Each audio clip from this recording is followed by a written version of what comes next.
Hello my students of class 9. Today we will talk about the unification of Germany from chapter 3. The page number is 61. So let's start my students. Like Italy, Germany was also divided into numerous small kingdoms. Most of them were under the control of Austria. During the February Revolution of 1848 in France, the German revolutionaries aimed to unite Germany under one ruler. However, the revolutionaries were failed in their attempt, but they did not give up their nationalist aspirations. It was Otto von Bismarck, the leader of Germany, who was determined to unite all the kingdoms of Germany. He freed the German states from Austrian control.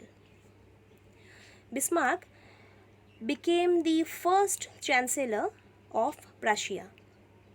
He openly declared that Austria had no place in Germany.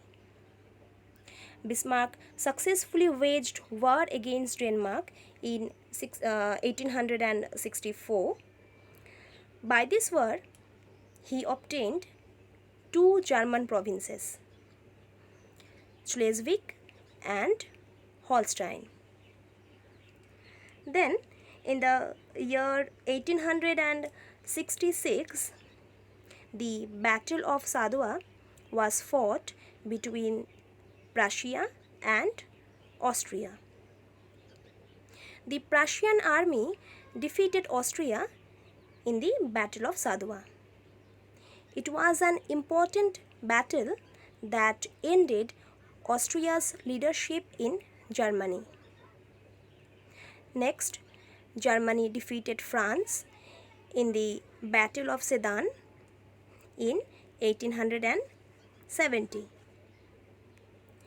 France had to give up two important territories, Alsace and Lorraine, to Germany. So, in this way, on 17 January 1871, finally, Germany emerged as a unified nation state.